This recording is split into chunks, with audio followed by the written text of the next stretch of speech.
এইটা যদি না ঘটতো তাহলেও কি আপনারা সিরিয়াসলি পার্টিটাকে চালাবেন বা সেটার উপরে দাঁড়িয়ে যে বিভিন্ন কর্মসূচি সেটা নিয়ে আপনারা খুব সিরিয়াস ছিলেন? আজকে যদি আমি এই চেয়ার থেকে চলে যাই, অন্য কেউ আমার বদলে 100 জন রিপ্লেসমেন্ট আছে, আপনারও বদলে 100 জন রিপ্লেসমেন্ট আছে, কিন্তু আমার ফ্যামিলিতে আমি ছাড়া কেউ রিপ্লেসমেন্ট নেই। স্যার আমাদেরকে সবসময় সেই শিখিয়েছেন যে সেফটি ফার্স্ট। অনেকেই বলছে যে এইটা বোধহয় বলির পাঠা হিসেবে আপনাদের এনসিপিআইকে ইউজ করা হচ্ছে।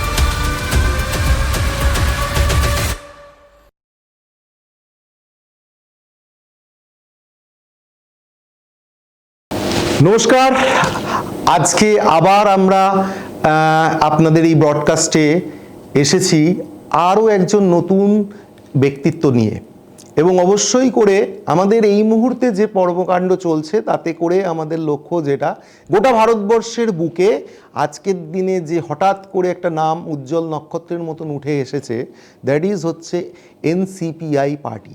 এবং এই পার্টিরই আরও একজন founder member mister Sudip Ghosh, উনি একজন বিজনেসম্যান। আজকে আমরা ওনার থেকেও আমরা জানবো ওনার ব্যক্তিগত পরিসর এবং এনসিপিআই পার্টির ফাউন্ডার মেম্বার হিসেবে, যাতে করে বিভিন্ন মানুষের কথা আমরা যেটা জেনে আপনাদের সামনে তুলে ধরতে চাইছি। সো আজকের এই ব্রডকাস্টে আমি অলোক সরকার, আজকের দিনে আজকে আমরা একটা বিরাট কিছু জানবো এই অপেক্ষা আশা নিয়ে নয়, কিন্তু কেন এই এপিসোডটা করতে চাইছি, আজকে যেখানে দাঁড়িয়ে প্রত্যেকে যে একটা রহস্য, দ্বন্দ্ব, সন্দেহ, অবিশ্বাস, সেটার বাইরে এসে যাতে এই যে পার্টির যে পেছনে যে মানুষগুলো, সেই মানুষগুলো সম্পর্কে যদি আপনারা জানতে পারেন, তাদেরকে আপনাদের সামনে নিয়ে এসেছি, যাতে এই এক একজন করে ফাউন্ডার মেম্বার যারা এই পার্টিটা তৈরি করেছে হাতে করে, তাদের কি চিন্তা ভাবনা, তাদের মেলবন্ধনটা ঠিক কতটা, বা তাদের মাধ্যমে কি ধরনের ভবিষ্যৎ কর্মসূচি, এগুলো অনুসন্ধান করতে। অসংখ্য অসংখ্য ধন্যবাদ সুদীপবাবু। সো আমার প্রথম যেটা প্রশ্ন সেটা হচ্ছে, আগে আমি জানতে চাইছি আপনি ব্যক্তিগতভাবে আপনার সম্পর্কে একটু পরিচয় যদি দেন, অ্যাকচুয়ালি আপনি কি করেন বা কি বিষয়। দেখুন, আমার নাম হচ্ছে সুদীপ ঘোষ, আমি মূলত বিজনেসই করি। তো 2017-18 সাল থেকে স্যারের সাথে আমার আলাপ। তখন স্যারের সাথে আমার, স্যার বলতে স্যার বলি আর কি কথা বলি। আচ্ছা। তো স্যারের সাথে আলাপ, ম্যাডামের সাথেও আলাপ, শিউলি ম্যাডামের সাথে। তো তখন আমাদের ওনার আর কি ধর্মতলাতে মেট্রো স্টেশনে অফিস ছিল, তো সেখান থেকেই আলাপ। তো আমার অফিসে কিছু অফিসের কাজ করতে গেলে যে ধরনের কাগজপত্র করতে হয়, কারণ ব্যবসা করাতে ব্যবসার একটা পার্ট আছে, আর ব্যবসার সাথে সাথে কাগজপত্র তৈরি বা মেনটেন করা আরেকটা পার্ট। সেটা পুরোপুরি গাইডেন্স আমি স্যারের কাছ থেকে এবং ম্যাডামের কাছ থেকেই পেয়েছি, একদম 2017 সাল থেকে। তারপরে তো করোনা চলে আসে। করোনার সময়তে আমি আরও একটা ব্যবসা শুরু করি। সেই ব্যবসারও হচ্ছে ট্রেড লাইসেন্স করা থেকে শুরু করে জিএসটি করা শুরু করা, সেখানেও আমাদের হচ্ছে স্যারের হেল্প। এটা 2020 সালের কথা আমি বলছি। আর এনসিপিআই পার্টি যেটি আমাদের তৈরি হয়, সেটি হয় হচ্ছে 2023 জানুয়ারির দিকে। একদম শুরুর থেকে আমরা আছি, পুরোপুরি স্যার আর ম্যাডাম মিলেই পার্টিটি তৈরি করেন। আমরা প্রথম থেকে আছি, এবং পার্টির যেটা উদ্দেশ্য সেটা হচ্ছে, যেটাতে আমি আছি, সেটা হচ্ছে আমাদের বিভিন্ন যারা ব্যবসায়ী আছে, ধরুন আমি একটা উইংসে বিজনেস করছি, কেউ হচ্ছে কাপড়ের বিজনেস করছে, কেউ ওষুধের বিজনেস করছে, কেউ হচ্ছে লয়ার আছে। তো আমরা কি করেছিলাম, বা যেটা আমাদের মধ্যে এখনও আছে, সেটা একটা ইকোসিস্টেম আমরা তৈরি করেছি। ধরুন আমি একটা ব্যবসা করছি, তো আমার একটা ব্যবসাতে ধরুন ইয়ারলি হচ্ছে আমাকে একটা ডিস্ট্রিবিউটারদেরকে পার্টি দিতে হবে। সেই সময়তে কি হতো, সেই সময়তে দেখতাম যে আমাদের নিজেদের মধ্যে কে আছে, যে ধরুন কোনো গান বাজনার মধ্যে আছে বা কোনো এন্টারটেনমেন্টের মধ্যে আছে, তো আমরা নিজেদের মধ্যে তাদেরকে নিয়ে আমরা সেই ব্যবসাটা নিজেদের মধ্যে রাখতাম, যেটাকে অ্যাকচুয়ালি ইন হাউস বিজনেস বলে। সেই যে পুরো ইকোসিস্টেমটা, সেটা কিন্তু মূলত স্যারই তৈরি করে এবং স্যারই তার পথটা দেখান, এবং সেই পথে এখন আমরা চলছি। আমার এখানে এসে অনেক ভাই এবং অনেক দাদা, অনেক বন্ধুদের সাথে আলাপ হয়েছে। প্রচুর লোক আছে যাদের নাম হয়তো বলে আমি শেষ করতে পারবো না, যাদেরকে আমি চিনেছি স্যারের জন্য। তার মধ্যে হচ্ছে দিব্যেন্দু আছে, সৈকত আছে। সৈকত আমাদের থেকে অনেকটাই জুনিয়র, কিন্তু খুব খুব ভালো ছেলে, যার অনেক হচ্ছে দৃষ্টিভঙ্গি বা যার হচ্ছে ভবিষ্যৎ বিবেচনা অনেক উন্নত। দিব্যেন্দুও খুবই ভালো ছেলে, অনেক লয়ার আছে, খুবই ভালো। তো এগুলো সবই আমরা স্যারের জন্যই পেয়েছি। প্লাস আমাদের মাধ্যমে একজন ডাক্তারবাবু আছে, যিনি স্যারের ওখানে প্রত্যেক 2 সপ্তাহ অন্তর একবার করে আসেন। আমাদের ওখানে ফ্রিতে চিকিৎসা দেওয়া হয়, রেশন দেওয়া হয়, এবং দিওয়ালির সময়তে আমরা ফ্রিতে হচ্ছে লাইট ডিস্ট্রিবিউশন করি। এছাড়াও অনেক কিছু কর্মসূচি আছে, দুর্গাপুজোর আগে হচ্ছে আমরা হচ্ছে কাপড় ডোনেশন করি। তো এই যে পার্টিটা যেটা তৈরি করা হয়েছে, এই পার্টিটা হঠাৎ করে তৈরি হয়নি, 2023 সাল থেকেই আছে এবং তার কর্মযোগ্য কিন্তু চলছে, ব্যাক এন্ডে চলছে এবং আমরা সেখানে সকলেই আছি। স্যার এবং ম্যাডামও আমাদেরকে বলছি যে কীভাবে চালাতে হবে, সেটা আমরা চলছি। আর 2020 সাল থেকে যখন আমি ব্যবসা শুরু করি, তখন হচ্ছে যখন স্যার আমাকে জিএসটি করে দেয়, তখন স্যার আমাকে ডে ওয়ানে একটা কথা বলেছিল যে সুদীপ, কখনো ছোট মন নিয়ে বড় কাজ করা যায় না। তখন আমার এমপ্লয়ি সংখ্যা মাত্র 2 জন ছিল, যাদেরকে নিয়ে আমি ব্যবসা শুরু করেছিলাম, কেন তখন অলরেডি করোনা পিরিয়ডও চলছে। তো বর্তমানে আমার এখন এমপ্লয়ি সংখ্যা 170, যেখানে আমাদের কোম্পানির পিএফ আছে, ইএসআই আছে, সবই স্যারের হাতে তৈরি করা। তো আজকের আমরা এতজনের পিএফ দিতে পারছি বা এতজনের ইএসআই দিতে পারছি, 170 জন তো কাজ করছে। আপনার বিজনেসটা মূলত কিসের? বিজনেসটা আমার মূলত হচ্ছে যেটা স্যারের হাতেই পুরো তৈরি, সেটা হচ্ছে এলইডি লাইটের ম্যানুফ্যাকচারিং। আচ্ছা। এছাড়া হচ্ছে আমরা স্টিল ম্যানুফ্যাকচারিং এ আমরা হচ্ছে পুরো হচ্ছে ম্যান পাওয়ার সাপ্লাই করি, সেটা মূলত টাটা স্টিলেরই করি আর কি।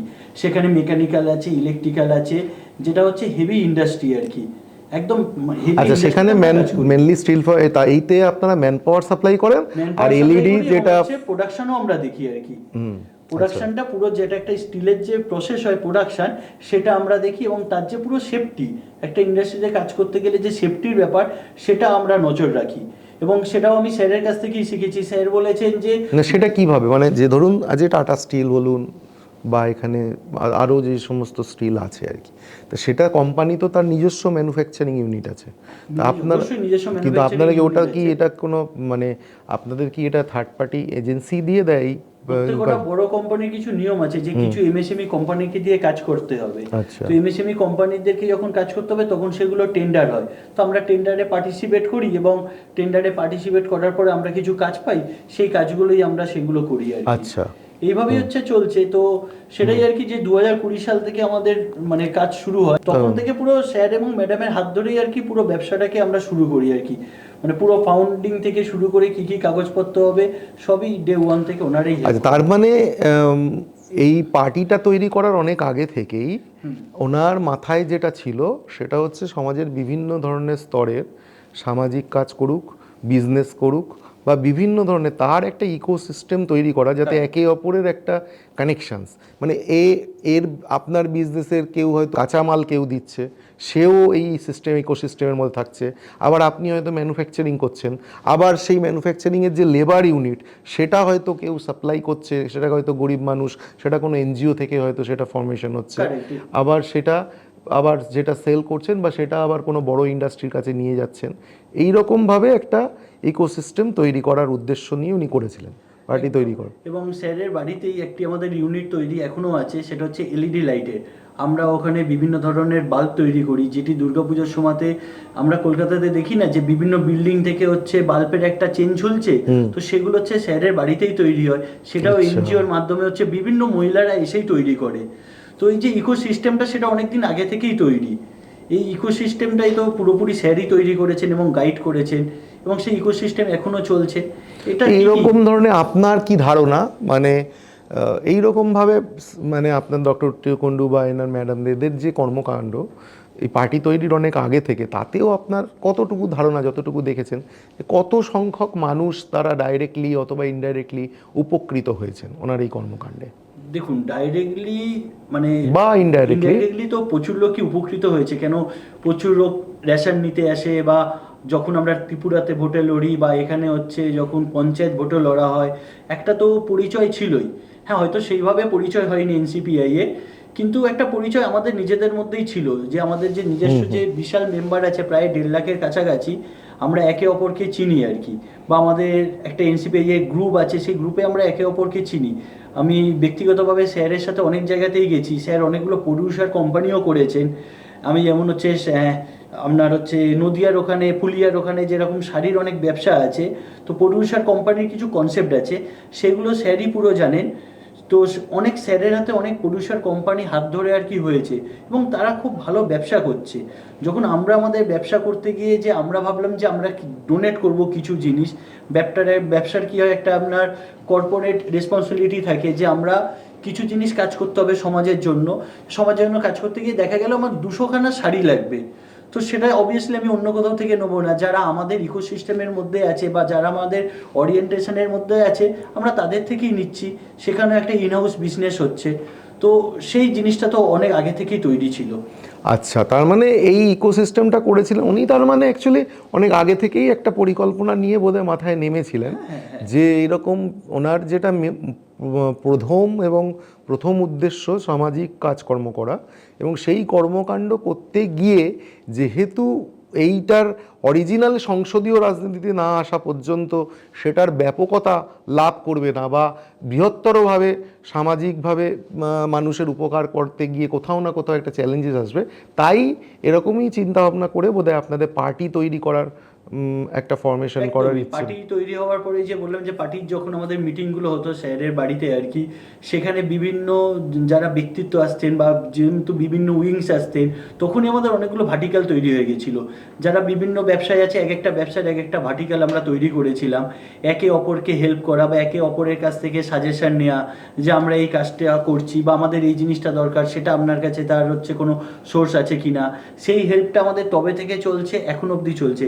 আমি যেমন বললাম যে আমাদের ব্যবসাতে স্যার তো প্রতিনিয়ত হেল্প করছে, আমার সাথে ব্যক্তিগতভাবে সৈকত অনেকগুলো ফ্যাক্টরিতে গেছে, সৈকত অনেক হেল্প করেছে। সবসময় হেল্প যে কাউকে টাকা দিয়ে করতে হবে বা মানিটারি করতে হবে এটা একেবারেই নয়। আমাদের এখানে হেল্প হচ্ছে কিছু ইনফরমেশন দেওয়া, এমন একটা ইনফরমেশন যে গাইড করে একদম। হ্যাঁ, যে আমরা ধরুন কোনো একটা ব্যবসা করতে যাচ্ছি, একটা মৌ করতে হবে বা কোনো একটা এগ্রিমেন্ট করতে হবে বা ডিস্ট্রিবিউশন এগ্রিমেন্ট করতে হবে বা কোনো কাজ করার আগে আমাকে পুরো জিনিসটা পড়ে তার কি টার্মস কন্ডিশন আছে বুঝতে হবে, সেখানে তো অবভিয়াসলি ম্যাডাম হেল্প করে এবং ম্যাডামের নিচেও যেসব লয়াররা আছেন তারাও হেল্প করেন, তারাও আমাদের এনসিপিআই এর সাথেই যুক্ত, তো সেই হেল্পগুলো তো আমরা পাই।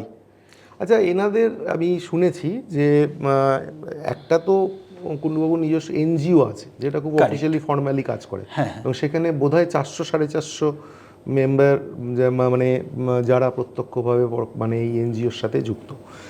এর বাইরেও উনি ওনার বাড়িতে বা এই আপনাদের এতে যেটা আগে থেকে করছেন সেটা বোধহয় এই বিভিন্ন ধরনের অনাথ মেয়েদের নিয়ে তারা, এবং সেখানে তাদের পড়াশুনো, তাদের থাকা খাওয়ার প্রায় সমস্ত পুরো দায়িত্বটাই উনি নিয়েছেন একদম। এবং তো সেটা, এবং তাদের মধ্যে অনেকেই আজকের দিনে লয়ার হয়েছে, কেউ বা জাজ হয়েছে, কারণ আগের দিনে মহারাজজির ইন্টারভিউ নিচ্ছিলাম, উনি বলছিলেন যে কেউ জাজ হয়েছেন, কেউ লয়ার হয়েছেন, কেউ বা ডক্টর হয়েছেন, এরকম ধরনের।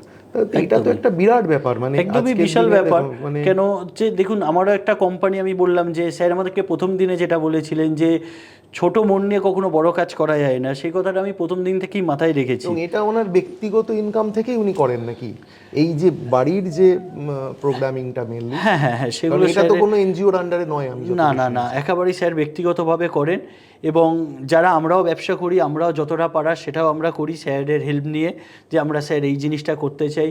এবং যেহেতু বললাম যে আমার কোম্পানি একটা জায়গা পর্যন্ত আমরা আসতে পেরেছি বা একটা টার্নওভার পর্যন্ত আমরা করতে পেরেছি, তো স্যারের ওখান থেকে অনেকেই যারা ল নিয়ে পড়েছে, তো সেখান থেকে একজনকে আমরাও বলেছি যে স্যার আপনি একজন আমাদেরকে দিন যে আমাদের ফার্মে থাকবে, যে কেন অনেকগুলো কাজ হয় যেগুলো স্যার করেন বা ম্যাডাম করে, কিন্তু মাঝখানে কী হয়, রোজ আমার পক্ষে স্যারের কাছে যাওয়া সম্ভব নয় বা এই জিনিসটা এইভাবে বলা সম্ভব নয়, ইন্টারনাল অডিট আছে বা হচ্ছে লয়ের কাজ আছে, তো যে ল পড়েছে বা ল শিখেছে তাকে আমরাই চাকরি দিচ্ছি।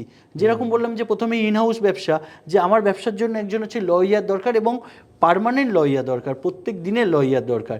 অবভিয়াসলি স্যারের কাছ থেকে যে পড়াশোনা করেছে তাকেই তো আমি চুজ করবো, কেন আমি জানি সে কেমন, এবং সেই পুরো ব্যাপারটা হচ্ছে যেখানে আমার আটকাচ্ছে বা আমি কি চাইছি সেই জিনিসটা আমি তাকে বলছি, সে তখন ম্যাডামের সাথে গিয়ে ডিসকাশন করে বা স্যারের সাথে গিয়ে ডিসকাশন করে আমাকে সেই জিনিসটাতে হেল্প করছে।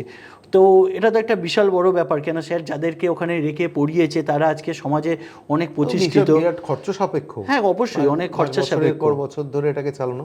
সো দর্শক বন্ধুরা, আমরা তার মানে জানতে পাচ্ছি যে এই পার্টিটা আজকে হয়তো আমরা জানতে পাচ্ছি, কিন্তু এদের পিছনে মেনলি ডক্টর কুণ্ডু এবং মিসেস কুণ্ডু এবং তার সাথে যুক্ত যে প্রথম সারির যারা মানুষ, তাদের কিন্তু দীর্ঘদিন ধরে এই সমাজমূলক কাজ, সামাজিক কাজের মধ্যে যুক্ত থাকার যে প্রবণতা, এটা বিরাট একটা চিন্তা ভাবনা নিয়ে। কারণ আজকের দিনে যেখানে প্রত্যেকটা মানুষ ইঁদুর দৌড়ে লিপ্ত, যেখানে নাকি প্রত্যেকে তার নিজের জীবন নিয়ে নিজেকে তুলে ধরা, কিন্তু এখানে তো একটা গোষ্ঠীর, আমি যাদের সঙ্গেই মানে দেখছি ইন্টারভিউ নিচ্ছি, তারা কিন্তু মানে বৃহত্তর স্বার্থে মানুষের উপকার করা বা তারা একে অপরকে একটা ইকোসিস্টেমের মাধ্যম দিয়ে এই যে সুন্দরভাবে তৈরি করা, যাতে করে যারা ব্যবসা করছেন তাদেরও সাথে যে ফিল্ড স্টাফ দরকার, লোক দরকার, তাদেরকেও এনাদের যে অনাথ মেয়েরা বা লোকেরা যারা কাজ করছেন সামাজিকভাবে,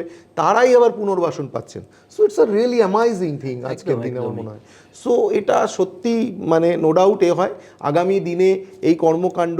এবং এইটা মনে হয় উনি কত বছর, আপনার যতদূর জানেন এটা কত বছর ধরে উনি? আমি তো 2017 সাল থেকে স্যারকে চিনি, তো তবে থেকেই একেবারে দেখে যাচ্ছি। মানে আরো আগে থেকে, আরো আগে থেকে উনি এই কর্মকাণ্ড, যদিও পার্টি তৈরি হয়েছে 2023, কিন্তু এই ধরনের অ্যাক্টিভিটিস, প্রোঅ্যাক্টিভ অ্যাক্টিভিটিস কিন্তু অনেক আগে থেকেই উনি চলছে এবং এখনো বর্তমানে আরো বেড়েছে, সেগুলো চলছে। এবং মিসেস শিউলি কুন্ডু তো আপনার নো প্রবলেম ল পয়েন্টে পুরো ব্যাপারটাই উনিই দেখেন এবং অনেককে প্রচুর হেল্প করে, যারা হচ্ছে কিছু জায়গাতে লতে আটকেছে। কেন ম্যাডাম হাইকোর্টের হচ্ছে লয়ার, হাইকোর্টে প্র্যাকটিস করছেন, পাশেই ওনার হচ্ছে চেম্বারও আছেন আর কি। তো কেউ যদি কোনো বিপদে পড়েন বা ল নিয়ে কোনো হেল্পের দরকার, ওনার কাছে গেলে সেটা উনি করে দেয়, অবশ্যই সেটা উনি করে দেয় পুরো। আচ্ছা, এই মুহূর্তে ফান্ড তো একটা বড় প্রবলেম আপনার, তাহলে এইটা নিয়ে আপনাদের মধ্যে কোনো আলোচনা বা কিছু হয়েছে? হ্যাঁ, অবশ্যই কর্মসূচি করতে গেলে তো ফান্ড, অবশ্যই কর্মসূচি করতে গেলে ফান্ড লাগবে। যারা আমরাই ব্যবসা করছি, যাদেরকে আমাদেরকে স্যার হাতে মানে ধরে ব্যবসা তৈরি করিয়েছে এবং প্রতিনিয়ত গাইডেন্স দিয়েছে, আমরা আছি অবশ্যই ফান্ডের জন্য। এরকম ব্যবসায়ী কতজন আছে? অনেক ব্যবসায়ী আছে, যেমন আমি বললাম দিব্যেন্দু আছে, সৈকত আছে, এরকম প্রচুর ব্যবসায়ী আছে যারা মানে আমরা একসাথে যারা ব্যবসা করছি, একে অপরের সাথে রেগুলার আমাদের কথা হয়। যেটা শুনছি 1.5 থেকে 2 লক্ষ টাকা ডাইরেক্ট মেম্বার, কিন্তু ট্রেড ইউনিয়ন বা এই ধরনের যার বললো, সে শুনছিলাম 10 থেকে 12 লক্ষ। একটু আগে পল্লব বাবু আমাদের স্টুডিওতে এসেছিলেন, তো তার মানে এটা বোঝা যাচ্ছে যে তার মানে এটা তো বিরাট সংখ্যা মেম্বার, মানে এটা অর্গানাইজ করা যায় তাহলে তো নিঃসন্দেহে অর্গানাইজ তো হচ্ছে। আজকের হয়তো এনসিপিআই এর নাম এসেছে, খবরে এসেছে, বা এমন একটা ঘটনা হয়েছে যে কারণে নামটা এসেছে। তো আস্তে আস্তে আমরাও যেভাবে কাজ করছি, আগামী দিনের নাম আমাদের আরও ভালোভাবে আসবে, বা যেগুলো আমাদের প্ল্যানিং আছে বা ফান্ডিংয়ের প্ল্যানিং আছে, সেগুলো তো একেবারে যারা একদম মানে কোর ম্যানেজমেন্টে আছে। এইটা যদি না ঘটতো তাহলেও কি আপনারা সিরিয়াসলি পার্টিটাকে চালাবেন বা সেটার উপরে দাঁড়িয়ে যে বিভিন্ন কর্মসূচি, সেটা নিয়ে আপনারা খুব সিরিয়াস ছিলেন? হ্যাঁ, পার্টিটা অলরেডি সিরিয়াসলি চলছিল, ডে 1 থেকে চলছিল এবং মানে এখনো চলছে। যে কর্মকাণ্ড চলছে বা যে কর্মকাণ্ড আছে সবই তো চলছে। অডিট, আপনাদের এনসিপিআই এর অডিট তো কিন্তু সেইভাবে সেরকম ধরনের তাদের যে ফান্ডের অবস্থা বা তার যে ব্যালেন্স শিট আমরা জানতে পাচ্ছি বা দেখতে পাচ্ছি, সেইটা তো মানে সেইভাবে তো খুবই চ্যালেঞ্জিং একটা ব্যাপার। অবশ্যই চ্যালেঞ্জিং। এই চ্যালেঞ্জ থেকে দেখুন, যে কোনো জিনিসের আজকে মানে চ্যালেঞ্জ পড়তেই হবে। মানে আমি আপনাকে একদম আজকে যখন আমি ইন্টারভিউ দিচ্ছি, রিসেন্টলি আমি 2 দিন আগে একদম টপিকের বাইরে বলছি, একটা ওয়েব সিরিজ দেখলাম। সেটা হচ্ছে, আমিও এই ঘড়িটা পড়েছি, টাইটানের ঘড়ি। তো টাইটান যখন তৈরি হয়, আপনি রিসেন্টলি দেখবেন একটা ওয়েব সিরিজ বেরিয়েছে, made in India Titan, story of Titan. তো ওটা আমি বলবো যে সকলকেই দেখার জন্য। তো ওখানে যখন ঘড়িটা শুরু হয়েছিল যে আমি ঘড়িটা বানাবো, ওয়ার্ল্ড ক্লাস বানাবো এবং প্রত্যেক ভারতীয়র জন্য বানাবো, সে যখন ঘড়িটা কিনতে আসবে, সে যেন মানে ঘড়ি কিনতে না আসে, একটা ইমোশান কিনতে আসে। এই যে চিন্তাভাবনা, টাইটানের মতো ব্র্যান্ড, তাকে কত পরিস্থিতি প্রতিকূলতার মধ্যে পড়তে হয়েছে, আমরা ওয়েব সিরিজটা দেখে বুঝতে পেরেছি। তো এটা তো স্বাভাবিক ব্যাপার।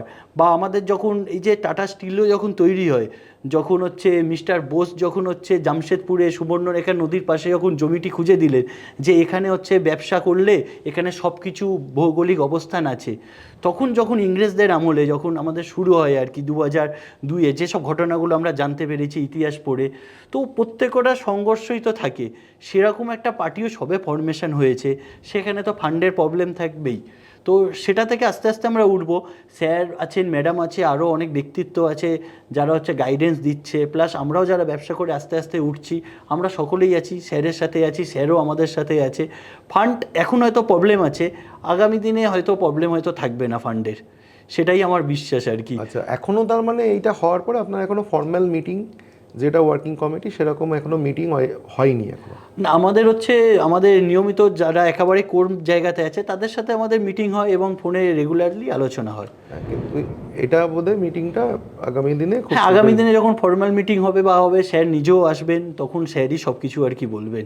আচ্ছা, তো এখনো কতটা সময় লাগবে বলে মনে হচ্ছে আপনাদের এই যে একটা ধোঁয়াশা বা একটা মেঘের আস্তরণ কাটতে, বা অ্যাকচুয়ালি কুণ্ডুবাবু বা মিসেস কুণ্ডু এনারা একদম পিকচারে এসে একদম ক্লিয়ারলি বলতে আপনার কি ধারণা, কিরকম পার্টি? এইটা তো এই মুহূর্তে বলা যাবে না, এটা তো পুরোপুরি একেবারে স্পেসিফিক ভাবে বলা যাচ্ছে না। এইভাবে বলা যাবে না, আমরা আশাবাদী পুরোপুরি যে সব আগামী স্যাররাই দিনে খুব বলবে। শীঘ্রই আমরা এনাদের ভবিষ্যৎ পরিকল্পনা আরো ক্লিয়ারিটি পাবো। কিন্তু লাস্ট অ্যান্ড ফাইনাল যেটা প্রশ্ন আমি সবাইকেই করতে চাইছি, সেটা হচ্ছে এই মুহূর্তে পশ্চিমবঙ্গের রাজনৈতিক অবস্থান যা, সেখানে তো নিঃসন্দেহে বিজেপি ক্ষমতায় এসছে এবং এর উপর বিরাট প্রত্যাশা। কারণ বহু মানুষেরই বলা যে না, 50 বছর থেকে পিছিয়ে পড়া একটা রাজ্য, সেখান থেকে নতুনভাবে তৈরি করা, এবং সেই বিজেপি, তার মানে আপনারা যেহেতু আমি যতদূর জানি যে আপনারা প্রথম থেকেই এনডিএ শরিক হিসেবে বা এনডিএ সাপোর্ট হিসেবেই করেছেন, কিন্তু যেহেতু সংসদীয় রাজনীতিতে এখনো আসেননি তাই জন্য আপনাদের দেখা যায়নি।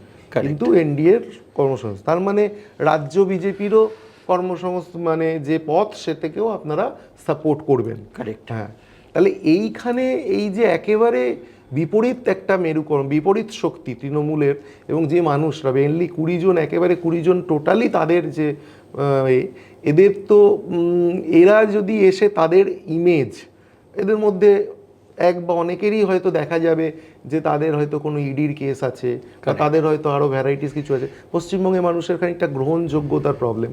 অনেকেই বলছে যে এইটা বোধহয় বলির পাঠা হিসেবে আপনাদের এনসিপিআইকে ইউজ করা হচ্ছে। অনেকেই বলেছে যে এদের যেহেতু কোনো স্থান নাই সেই জন্য এটা করা হচ্ছে। তো এইটা নিয়ে আপনার কি বক্তব্য, যে এটা কি আদৌ আগামী দিনে টেকসই হবে, নাকি ফেভিকলকার মজবুত জোর হবে, নাকি গদের আঠার মতন কিছু? দেখুন, এটা তো পুরো রাজনৈতিক বক্তব্য। তো রাজনীতিতে কোনো কিছুই স্থায়ী নয়। তো রাজনীতিতে কিভাবে চলবে না চলবে সেটা ভবিষ্যতই বলবে। আর ব্যক্তিগতভাবে আমি রাজনীতির লোক নই, কিন্তু আমি রাজনীতির সাথে আছি, স্যারের সাথে আছি। আমি প্রথমেই বললাম যে আমি একজন ব্যবসায়ী, আদর্শে অনুপ্রাণিত হয়ে একসঙ্গে। হ্যাঁ, আমি স্যারের সাথে আছি অবভিয়াসলি, কিন্তু রাজনৈতিক ভাবাবেগ ডাইরেক্ট যে রাজনীতির যে এটা নিয়ে আপনি কতটা ভেবে উঠতে পারেন? হ্যাঁ, কারণ হচ্ছে যেহেতু স্যারের সাথে যেটা আমার আলোচনা হয়, যে আমার যে মনে হয় যে পশ্চিমবঙ্গের যে অবস্থা, যেটা ব্যবসার অবস্থা, আমার ব্যক্তিগতভাবে আমার এখন 38 বছর বয়স। তো আমরা দেখেছি এখানে টাটা মোটরস এসে চলে গেছে। তার মানে আপনি যদি বলতে চান যে আমাদের প্রাইম এজটা কিন্তু অলরেডি আমরা একটা লস করেছি।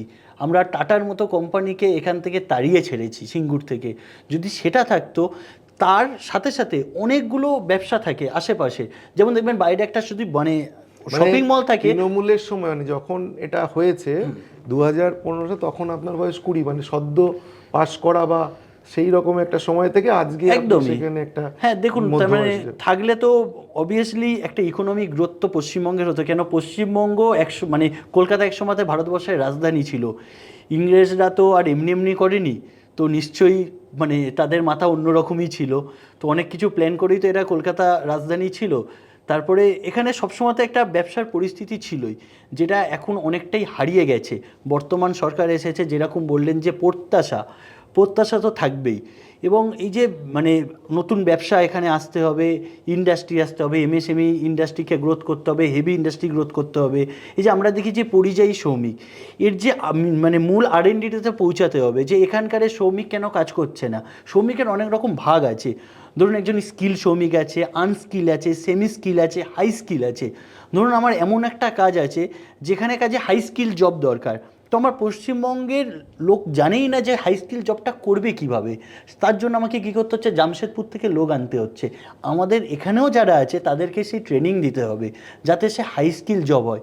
আমরা দেখেছি যে আমাদের এখানে অনেকেই মহারাষ্ট্রে গিয়ে গয়নার কাজ করে, তার মানে তারা হাই স্কিল, তারা এখান থেকে পরিযায়ী শ্রমিক হয়ে ওখানে কাজ করছে, আবার অনেকে অন্য জায়গা থেকে এখানে এসে কাজ করছে।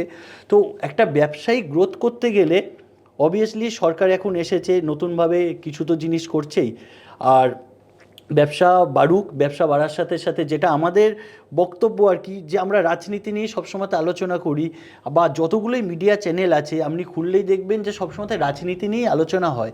তো আপনাদের মাধ্যমে সকলের কাছে একটা অনুরোধ, যারা হচ্ছে উদ্যোগপতি আছে, যারা বড় উদ্যোগপতি হতে পারে, ছোট উদ্যোগপতি হতে পারে, বা যারা আস্তে আস্তে ব্যবসা নিয়ে অনেকটা বেশি সমাজে মানে প্রতিষ্ঠিত হচ্ছে, সপ্তাহে একদিন হলেও তাদেরকে নিয়ে একটা অনুষ্ঠান করা উচিত যে ব্যবসা কি করে চলে, বা যারা হচ্ছে ব্যবসাতে অনেক সাফল্য পেয়েছে তাদের গাইডেন্স দেওয়া উচিত। রাজনীতি তো রাজনীতির মতো চলবেই, কিন্তু ডেভেলপমেন্ট তো থামবে না। ডেভেলপমেন্ট করতে গেলে আপনাকে ব্যবসা আনতে হবে, কর্মসংস্থান করতেই হবে, আর কর্মসংস্থান ব্যবসাই আনতে পারে। তো সেখানে আমার মনে হয় যে এই বিষয়ে আমরা আপনাকে কথা দিতে পারি। আমাদের ওয়ান মিডিয়া অ্যান্ড এন্টারটেনমেন্টের চ্যানেলের প্রথম ভূমিকা যেছে, আমরা তো কোনো রাজনৈতিক বিষয় নিয়ে আমাদের বক্তব্য না, সমাজনীতি নিয়ে আমাদের কথা, এবং আমরা আমাদের কোনো বক্তব্য চাপিয়ে দিতে চাই না। আমরা চাইছি সেটা হচ্ছে সেটা বিভিন্ন সমাজের বিভিন্ন স্তরের মানুষ, যেমন আপনি আজকে একজন ব্যবসায়ী হিসেবে এলেন, কালকে আমাদের মহারাজজি এসেছিলেন, আমাদের পল্লববাবু একজন ক্রিয়েটিভ, মেনলি তাদের ব্যক্তিগত পরিসরটাকেও কিন্তু আমরা তুলে ধরছি। এবার আজকের দিনে যেহেতু তারা এনসিপিআই এর সাথে যুক্ত, তাই এনসিপিআই এর কিছু কথাও আমরা তুলে ধরতে চাইছি। এবং এরকম সমাজের বিভিন্ন কৃতি আমাদের কাজ থাকবে, সেটা এর বাইরে যারা বিভিন্ন ক্রীড়া জগৎ হতে পারে, সাংস্কৃতিক জগৎ হতে পারে, এরকম ছোটোখাটো ব্যবসায়ী, এমএসএমই বিজনেসম্যান, এই যে তাদের যে ছোট ছোট স্টোরি, তাদের বক্তব্য, সেটা যাতে আমরা তুলতে পারি। কারণ তাহলে সেটাকে আদর্শ করে বহু ইয়াং জেনারেশন, বহু মানুষ যাতে অনুপ্রাণিত হতে পারে, যারা আজকে পথ খুঁজে পাচ্ছে না। এই যে আপনি 2020 সালে একটা বিজনেস শুরু করলেন, বললেন একজনকে দিয়ে আপনি শুরু করেছিলেন বা মেম্বার দিয়ে, সেখানে আজকে আপনি 170 জন আজকে মাত্র 6 বছরের মধ্যে, এটা বিরাট ডেভেলপমেন্ট। এই আপনার এই যে যাত্রাটা, এই বিষয়টা নিয়ে যে বক্তব্য, যে আপনি এলইডি বাল্বের যে একটা বিজনেস করেছেন, কিন্তু সবাই করলে তো করা হয় না, তো সেইটা নিয়ে আপনি বলছেন, এবং এটাই আজকে ইকোসিস্টেম যে এই পার্টি হওয়ার যে কুণ্ডুবাবু করেছেন, যে এরকম একটা নেটওয়ার্কের মধ্যে যদি যুক্ত হওয়া যায়, তখন কিন্তু এর প্রোডাকশন, ম্যান পাওয়ার, কাঁচামাল, আবার তার আলটিমেট সেল, মানে কনজিউমিং, যেটা টু কনজিউমারের কাছে যাওয়া, এই পুরো ব্যাপারটা অনেক সহজ হয়ে যায়। একদমই। কেন আমরা চলতে চলতে দেখেছি অনেক জায়গাতে অনেক সমস্যা হচ্ছে বা অনেক জায়গাতে আটকাচ্ছি, তখন স্যারের সাথে ডিসকাশন করা। আমি রিসেন্টলি চায়নাও ভিজিট করেছিলাম জাস্ট 2 মাস আগে, ওখান থেকে কিছু জিনিস ইম্পোর্ট করার জন্য। তো স্যারের কাছ থেকে আগেই সাজেশন নিলাম যে স্যার এই জিনিসের জন্য যাচ্ছি, বা সেফটি নিয়ে এই জিনিস জানতে চাই। স্যার আমাদেরকে একটা কথাই বারে বারে বলেছিলেন যে যাই হয়ে যাক না কেন, কম প্রোডাকশান হোক, প্রোডাকশান আবার পরে বেশি হয়ে যাবে, যেন কোনো সেফটিতে অসুবিধা না হয়। আজকে ধরুন আমরা যেই কাজ করি না কেন, আপনি আজকে এই চেয়ারে বসে রয়েছেন, আমি ওই চেয়ারে বসে আছি, আজকে যদি আমি এই চেয়ার থেকে চলে যাই, অন্য কেউ আমার বদলে 100 জন রিপ্লেসমেন্ট আছে, আপনারও বদলে 100 জন রিপ্লেসমেন্ট আছে, কিন্তু আমার ফ্যামিলিতে আমি ছাড়া কেউ রিপ্লেসমেন্ট নেই। তাহলে অবভিয়াসলি কী করতে হবে, আমাদের সেফটি ব্যাপারটা আগে রাখতে হবে। তা স্যার আমাদেরকে সবসময় শিখিয়েছেন যে সেফটি ফার্স্ট। তো আমরা যে কোনোই কাজ করি না কেন, সেটা আমাদের এনসিপিআইয়ের ক্ষেত্রে হোক, বা স্যারের বাড়িতেও আমাদের যে কাজ হয়, বা আমাদের যে কোনোই কাজ হয়, আগে আমরা সেফটি ব্যাপারটা দেখি। তো স্যারের কাছ থেকে আমি প্রচুর হেল্প পেয়েছি। তো স্যারের যে বিষয়ে জ্ঞান আছে, স্যারের তো অনেক বিষয়েই জ্ঞান, প্রচুর বিষয়ে জ্ঞান। তো স্যারের সাথে গিয়ে এরকমও হয়েছে যে রাত্রি 10টার সময়তে চলে গেছি, যে স্যার আপনি এই বিষয় নিয়ে বলুন। সেটা ফিজিক্স হতে পারে, কেমিস্ট্রি হতে পারে, মহাভারত হতে পারে, যেটাই হোক না কেন, স্যারের সাথে 1 ঘন্টা কাটালেও সেই জিনিসটা বিফল যাবে না, এইটা আমি বলতে পারি আর কি। এবং কথা শুনে কাজ করলে, এবং অবশ্যই স্যার আমাদেরকে সবসময়তে শিখিয়েছে যাই কাজ করো না কেন, কাগজপত্র সবসময়তে মেনটেন করবে। তো আমরা সেই মেনটেনও করি, সেই মেনটেন করেছি বলেই আজকে আমরা প্রত্যেকটা টেন্ডারে পার্টিসিপেট করতে পারছি, এবং আমরা খুব ভালো একটা হ্যান্ডসাম টার্ন ওভারে গেছি। তার জন্যই আজকে আমাদের এত এমপ্লয়ি, বা আগামী দিনে আমরা আরও এমপ্লয়ি বাড়াতে পারবো। তো প্রতিনিয়ত তো স্যারের সাথে আলোচনা চলে। যে খুবই ভালো লাগলো। তাহলে দর্শকরা দেখুন, আজকের দিনে দাঁড়িয়ে, আজকের যুগে যখন বলা হয় যে কলিযুগে সবাই সবার নিজের, এখন তো ভাইয়ের মধ্যেও সব লড়াই, এখন সবথেকে বড় লড়াই তো নিজের সাথে নিজের মধ্যে। তো সেখানে দাঁড়িয়ে ইনি একটা মানুষ, যিনি তার নিজের যে বিভিন্নভাবে তার জীবনে যে জ্ঞান অর্জন করেছেন, অর্থটাই একমাত্র শেষ কথা নয়, তার বাইরে গিয়ে যে বিভিন্নভাবে তাদেরকে পরামর্শ দিয়ে বহু মানুষের উপকার উনি করেছেন, যার ফলেই কিন্তু আজকে ওনারা এত বড় একটা সংগঠন তৈরি করতে পেরেছেন, এত বড় একটা নেটওয়ার্ক, এত বড় একটা ইকোসিস্টেম তৈরি করতে পেরেছেন। আর তারই বোধহয় ফলস্বরূপ, আমি জানি না, ভগবানের বোধহয় আশীর্বাদ, যে হঠাৎ করেই এরকম একটা অপরচুনিটি বা সুযোগ চলে আসা যে আজকে এই মুহূর্তে ভারতবর্ষের এনডিএ সবথেকে বড় যে গ্রুপ নরেন্দ্র মোদীজির নেতৃত্বে তার সেকেন্ড লার্জেস্ট পার্টি হিসেবে ওনারা আজকে এই পিকচারে লার্জার পিকচারে এসেছেন। তো আশা করি খুব শীঘ্রই এইভাবে আমরা ধীরে ধীরে অনুসন্ধান করতে করতে খুব শীঘ্রই নিশ্চয়ই আমরা আমাদের স্টুডিওতে আপনাদের কাছে তুলে ধরতে পারবো ওনাদের আগামী দিনের ভবিষ্যৎ পরিকল্পনা, অনেক ক্ল্যারিটি নিয়ে আসতে পারবো এবং এর মাধ্যমে আমরা এই ধীরে ধীরে তাদের যে ব্যক্তিগত পরিসরের বিভিন্ন মানুষ, এবং এটা ভাববেন না শুধুই বা এনসিপিআই নিয়ে, আজকে যেহেতু এটা হটকেক, আমরা কিন্তু কন্টিনিউয়াসলি সমাজের বিভিন্ন ধরনের স্তরের মানুষকে আপনাদের সামনে তুলে ধরবো, যাতে করে আপনারা জানতে পারেন আপনারা যে এই ধরনের মানুষেরা এইভাবে সাকসেস হচ্ছে, তাদের স্টোরিগুলো, যাতে করে মানুষ খুঁজে পায় তাদের নিজের পথের নিজের সাকসেসের দিশারি। তো অসংখ্য ধন্যবাদ আজকে আমাদের স্টুডিও আসার জন্য এবং এই এপিসোডে আসার জন্য। নমস্কার, ধন্যবাদ, আপনারা ভালো থাকুন এবং অবশ্যই এইরকম নতুন তথ্য নির্ভর যদি জ্ঞান অর্জন করতে চান, তাহলে খবর নয় আমরা তথ্য দেই, তাহলে সেইটার জন্য অবশ্যই সাবস্ক্রিপশান করুন, যাতে কোনো এপিসোডই মিস করবেন না। আপনাদের সামনে এভাবেই নিয়ে আসবো একজন একজন করে মানুষ, যারা কিন্তু আপনাদের সমৃদ্ধ করবে। এই বলে শেষ করছি, নমস্কার, ধন্যবাদ।